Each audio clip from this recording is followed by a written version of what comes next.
Hello, you're listening to Ending Physician Overwhelm, and I'm your host, Dr. Megan Mello. I'm a physician and a life coach for physicians and other professionals. In this podcast, we look at why, as physicians, we often get stuck in feelings of overwhelm, anxiety, and burnout, and how we can break out of toxic thought patterns. My hope is that each episode gives you an opportunity to heal and get more clear on how you want to show up in your life and your work. And now, let's get started.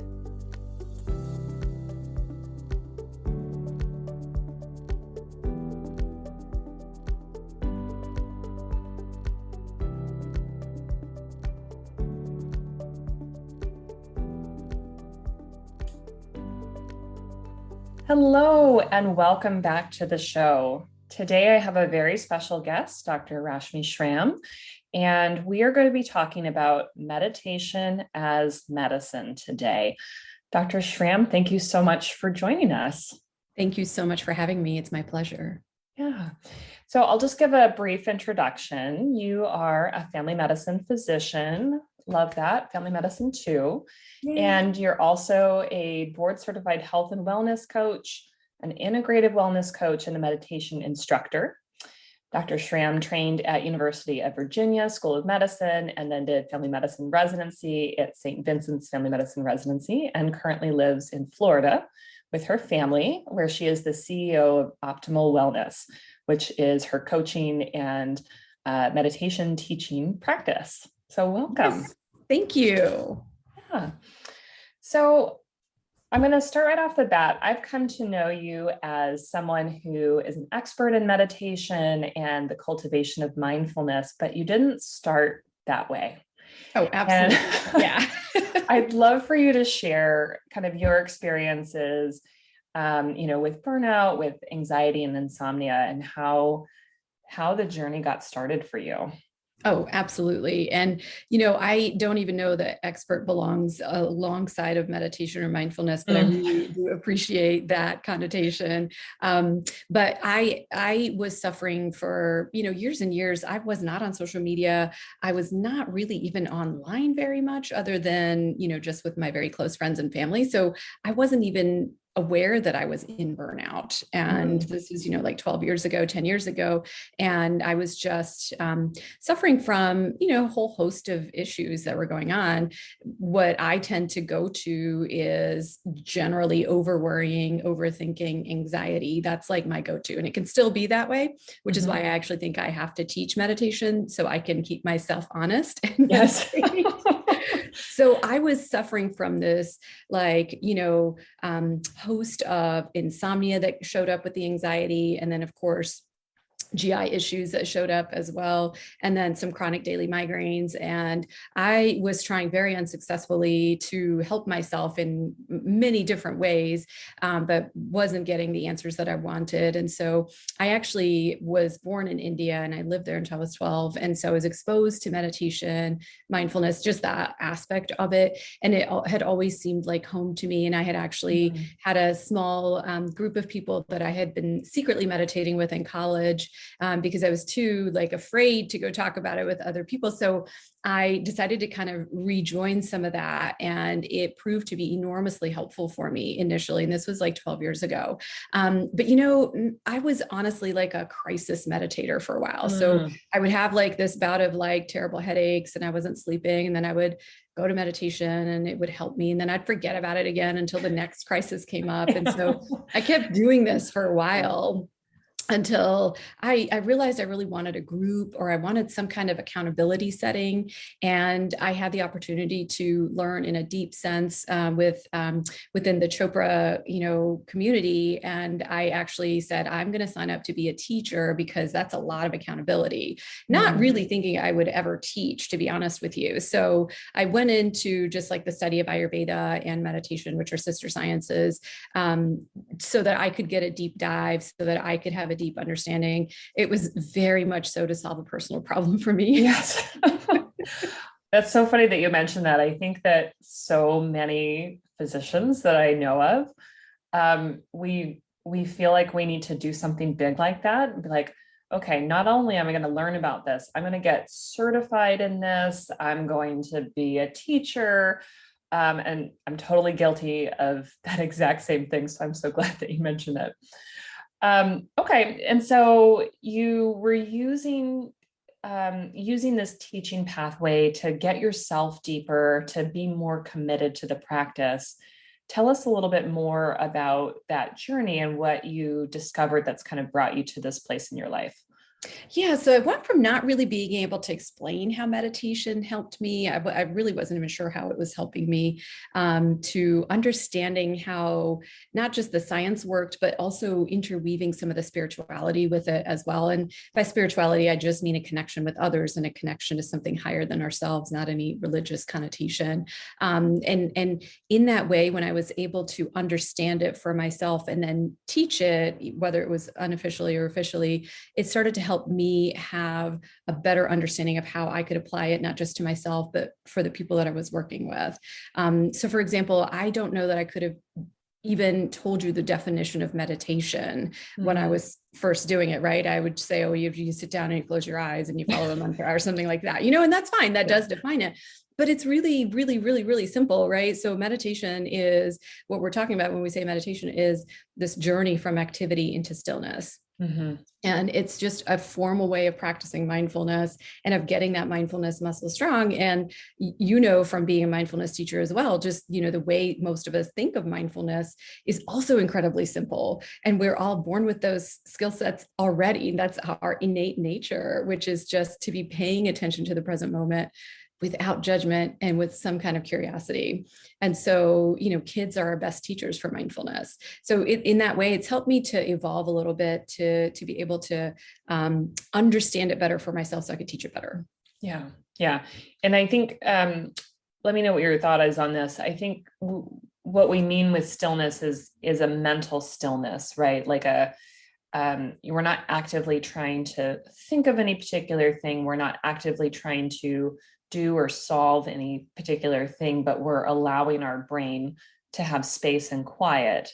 And that may include body stillness as well, but it may also include, different kind of therapeutic movements like walking meditation, where you literally just go out for a walk without your music, without your podcast, just kind of in silence. Or it might include yoga where, again, you're sort of focusing your body on certain postures, but the mind is embracing stillness, right? You're not trying to read a, audiobook when you're doing yoga. Yeah, you're exactly right. There are so many different and valid ways to practice meditation and mindfulness. And in many ways, our mind will actually never embrace stillness. It just, just innately. And so it's much less of like having the mind do something, but rather just to in even some tricky ways to just tap into that stillness that's already always within each of us, that is sometimes, most of the time, hidden from our own access. And so walking is an incredibly powerful way, certainly pairing movement like yoga, movement, breath work, and that inward journey is a very mindful movement. There are so many valid ways to practice mindfulness. And I love that you brought that up. Yeah, thank you. And many people that I've talked to, patients as well as, physicians and colleagues and clients say they really struggle with meditation. They really feel like they can't do it. They've tried, they've failed. And it's not necessarily the habit part, right? The habit part of showing up, but they expect something to happen when they sit down or, I'd say that's more common. I think people can get the walking meditation without too much work, right? But they really struggle with that stillness. So can you speak to people who've had that experience and how you help them to sort of move past that?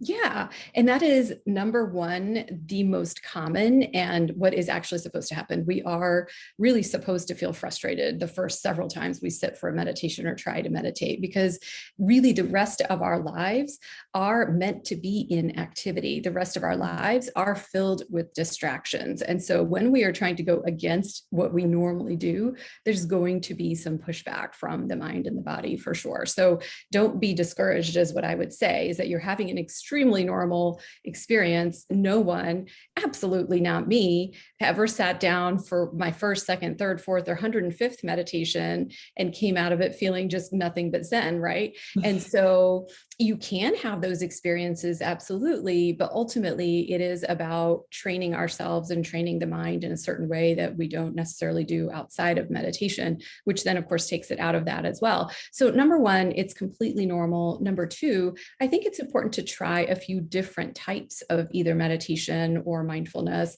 without going overboard, right? Like we can even spend months just trying a 5-minute meditation here and there, but maybe even finding like a teacher or just one focused area for a week or so, trying it if it doesn't work.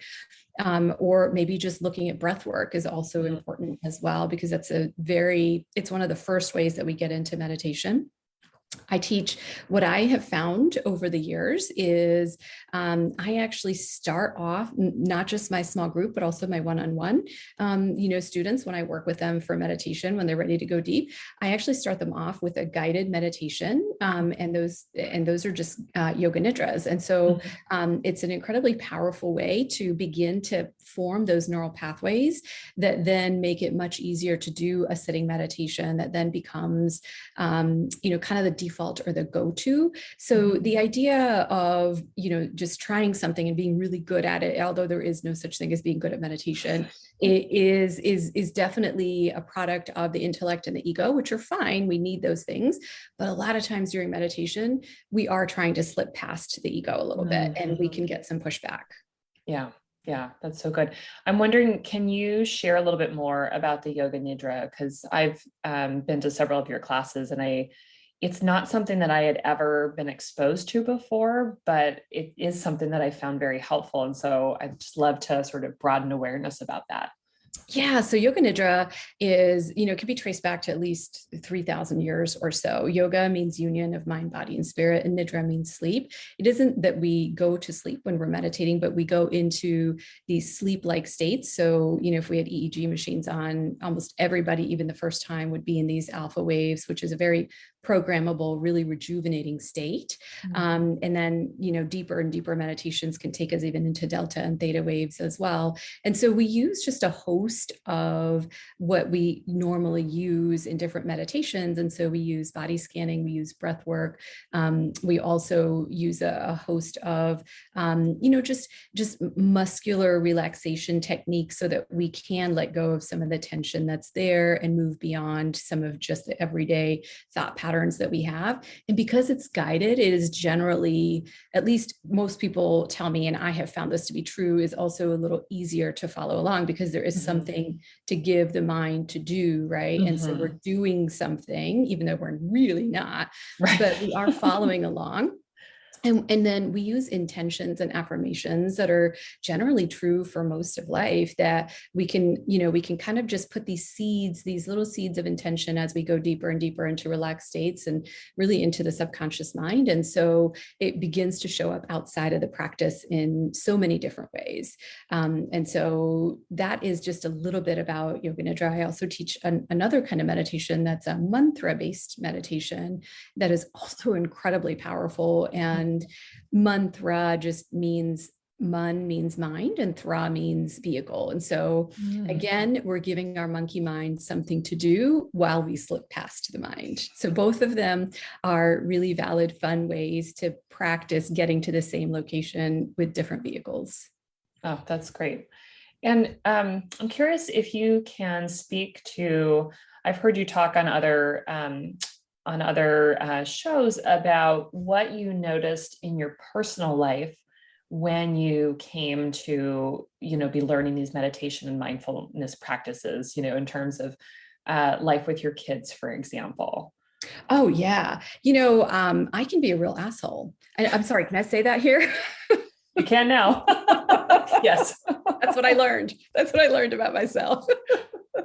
Is, I talked about anxiety, but I can also get really irritable. Like it's like, whoof, and so it isn't like I was going around yelling at people or like not even really to my kids, but I was yelling in my head to them. And then I was like trying to mute it. And so the outside and the inside were definitely not matched at all.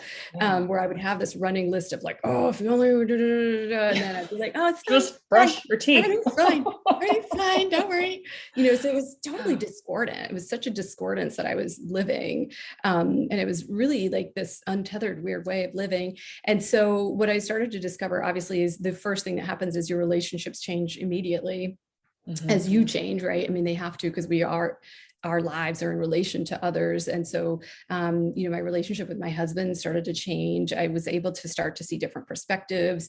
My relationship with my kids, they were a lot younger, started to change immediately. And again, different show of perspective, but I really just felt like, for lack of better words, like the inside was kind of matching with the outside, and if you will, it's like I wasn't trying to hide, whether it was something I was like biting my tongue about, which I used to do a lot of, but I learned more skillful ways of communicating what I needed, because first of all, I never even knew what I needed for all of those years. So in other words, just slowing down just a little bit and changing the way that I was operating within myself obviously helped me to operate differently with others. Yeah, I think that's so good. I mean, certainly, in our medical training, I think we learn to be very disconnected from our emotions. And, there's a reason for that. There's a reason why we are trained that way. And we could talk all day about good, bad, and the other, but when we stay so disconnected for years from our feelings, and we're always having these thoughts and feelings on the inside and gritting our teeth and, trying to pretend like we're not, whether we're at work with patients, or at home with our kids, you're right. We're out of alignment. Right. And it creates all this negative energy and experience. And so I love that idea of when you are starting to tune in more and getting more aware of the inside, you're able to better match,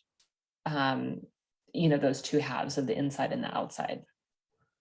Yeah. I love how you talked about that. And it also helped me to just live in this moment, because a lot of times I was always sort of replaying something or pre-playing something that I was expecting to happen. Right. Worrying about something that has been or is going to be, and always going to that worst place. Yeah. Right. Always. Yeah. So, for anybody who is out there who might be listening, who is currently, struggling with feelings of burnout, feeling overwhelmed, having trouble sleeping, having the GI troubles that are so common, or headaches, what would you advise for them to do first? Where would they best be to get started? So I always think the first place to start is self-compassion, because without that as a base, we really don't get very far if we're really very harsh on ourselves. And that can be very difficult. And so practicing some amount, even the tiniest bit of self-compassion, I think is really important, of just turning inward, taking a breath in and say, what do I need? What am I not getting? What are my needs? What are the needs that are not being met? And from that point, just bringing awareness. So really awareness is always the key. So self-compassion and awareness, I think, are the two places to start, and giving ourselves permission to take, whether it's the tiniest step or whatever next step there is. And also understanding that as a society, physicians, and certainly non-physicians as well, the odds are stacked against us. Like we are going to feel guilty. We are going to feel like it's, going against the grain if we do choose play or rest. It's just how society is right now. It's a cultural norm, right? Because exhaustion is supposed to be where we live. It's a status symbol. And so when we allow ourselves permission to rest or to play, we're going against the grain, but we're also empowering ourselves. And to do that with a little bit of self-compassion would be my first and foremost wish for anybody that's feeling overwhelmed and overworked. Yeah, because it's not a failure when we feel that way. It's not something that is wrong with us. It is, us opening up to that experience of feeling overworked, feeling overwhelmed. And when we start in awareness, things can feel a little bit tougher, at that start, but having love and compassion and tuning into what do I really need here? That's gonna help me. I love that. Yeah, and the answers might not be very clear or easy. Yeah. But before we get to awareness, nothing else can happen. And so once we do get to awareness, then and then self-compassion, and then giving ourselves permission, like you said, noticing there's nothing wrong with me for feeling this way. What do I need to do to feel whole? What do I need to feel more energized? Those kinds of questions. Oh, perfect. So tell us about how people can find you if they're interested in learning more about the work that you do. Yeah, so my website is optimalwellnessmd.org. I'd love to connect with anybody. I offer monthly masterclasses that are 100% free. And so I've got one coming up in another week, and I'll have another one coming up in May and then in June. And so that's always a good option. I have a YouTube channel with evidence-based meditations that are there as well. And if you just go to YouTube and Google my name, you'll find that. And then I'm on Instagram and Facebook. I'd love to connect. Oh, perfect. And we'll have links to all of those in the show notes for people to check out. Rashmi, thank you so much for joining me today. This has been a wonderful conversation. And I really hope that more people will feel empowered to start incorporating, any form of meditation and mindfulness into what they're experiencing in their lives right now. I think it's so important at some point that we reconnect with those parts and disengage from that busyness idea, that hustle. And so I'm so excited we got a chance to talk today. Same. Thank you so much for having me.